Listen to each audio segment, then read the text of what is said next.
cidna ma wada oo keligeed ayay soconaysaa. xaggeeda haddii ay soo aadeen waxay arkeen nin meyd ah oo doonta dhexdeeda goglan. dhinaciisa waxa yaalla tuul moos ah.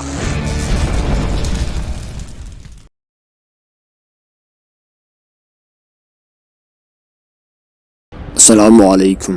lama galaay goobo dadkii galayaan dib loo arag ama naftooda ku waayey. qaybteeda 5aad jasiiraddii dhimashada. waa jasiirad aad u qurux badan, keliya 32 kilomitir ayay u jirtaa magaalo xeebeedka caanka ah ee Sambolo.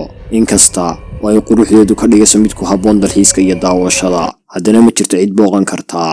sababtuna waa laamaha ammaanka ee dowladda Baraasiil oo aan ogolaansho dalxiis cidna u siin jasiiraddan. ciidanka badda ee Baraasiil ayaanan u ogolayn maraakiibta dalxiiska iyo doomaha kalluumaysiga inay ka soo agdhowaadaan agagaarka jasiiraddan. sheekada jasiiraddu waxay soo bilaabatay horraantii qarnigii 20aad markii nin kalluumaystaha uu soo maray meel u dhow jasiiraddan. nasiibka xuni waa nuxuuse. indhihiisu waxay qabteen geeda moos ah oo si wanaagsan u bislaaday, ayna ka lulanayaan midho cuddoon oo sugaya ciddii goosan lahayd. dabayshu sida ay u lulayso laamaha iyo mooska waxaad mooddaa inay u gacan haatinayaan kalluumaystaha miskiinka ah ee hungurigiisa hanan waayey. daqiiqada gudahood ayuu xeebta jasiiraddan ku caga dhigtay. gacanta ayuuna la raacay geedihii mooska ahaa. midho cunta ugu filan asaga iyo qoyskiisaba wuu helay oo doonta ayuu saartay. damacu waa cajiibe. wuxuu ku fikiray inuu xoogaa ku darsado si uu suuqa uga iibiyo. mar labaad ayuuna ku noqday geedihii. si lama filaan ah ayuu feedhaha uga dareemay xanuun aan loo adkaysan karin. geedka ayuuna ka soo dhacay. isla markiiba marada ayuu jidhkiisa ka fayday si uu u fiiriyo waxa soo gaadhay. waxa uu arkay dhaawac yar oo dhiig ka socdo. maskaxdiisa waxa ku soo dhacday in laan ka mida geedka ay mudday meeshan dhiigaysaa, laakiin xanuunka uu dareemaya muuna ahayn mid loo dulqaadan karo. dhimashadu inay u soo dhowdahay ayuuna dareemayey. meeshu waa jasiirad cidla ah, noola dhaqaaqaana kama muuqdo. waa ciirsila, gargaar iyo garabtoonna aan lahayn. dhinaca doonta ayuuna u orday, mooskiina faraha ayuu ka qaaday.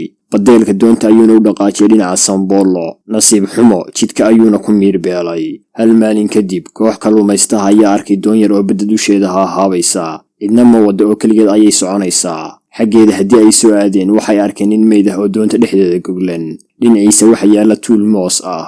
haddaba 20 sano kadib dhacdadan, dowladda Baraasiil waxay jasiiradda dhexdeeda ka dhistay minaarad dheer oo dusha sare ku leh guluubka socdaalka oo loogu talagalay in habeenkii la shido si aysan maraakiibtu ugu dhicin jasiiraddan.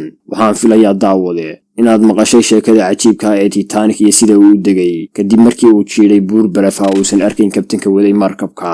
waxa uu ahaa markabkii ugu weynaa maraakiibta jirtay wakhtigiisa. waxaa laga sheegay ninkii sameeyey inuu yidhi, ilaahay xitaa ma dejin karo markabkan. subxaan allah.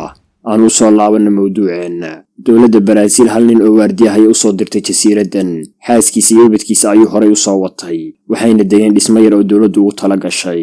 shaqada keliya ee laga rabo waa inuu shiday guluubkaas marka ay qorraxdu dhacdo.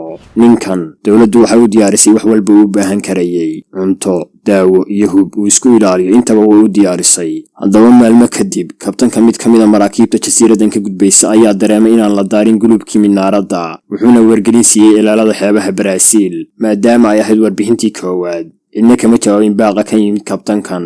bale isma qarisee fariimo isdaba jooga ayaa ka yimid maraakiibta ka gudbaysa jasiiraddan. waxaana khasab noqotay in ciidan loo diro goobta si loo ogaado waxa dhacay. markii ay soo caga dhigteen jasiiradda, waxay indhahooda ku arkeen askariga, xaaskiisa iyo carruurtooda oo dhammaantood meyd ah. baadhitaan fudud ay ku sameeyeen jidhkooda ayay ku arkeen inay qaniya ku taallo dhammaantood. qoyskan waxay u dhinteen mid ka mid a sunaha ugu halista badan adduunka. 60 daqiiqo gudahood ayay suntani ku dili kartaa qofka ay gaadho jidhkiisa. waa sunta mid ka mid a masaska ugu caansan caalamka.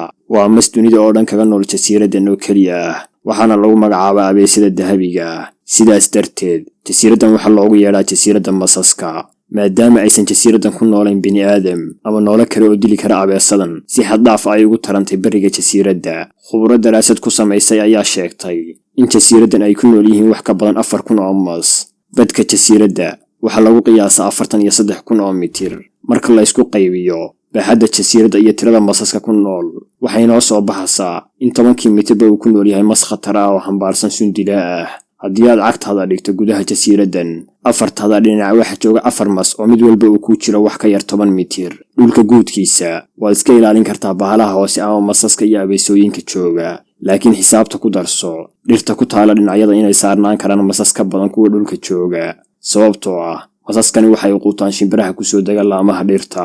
jasiiradan gudaheeda waxaa loo ogol yahay inay galaan 2 qolo oo keliya. qolada koowaad waa ciidamada ilaaliya xeebaha oo hal mar sanadkii bedela baytariyada shida guruubada socdaalka ee jasiiradda.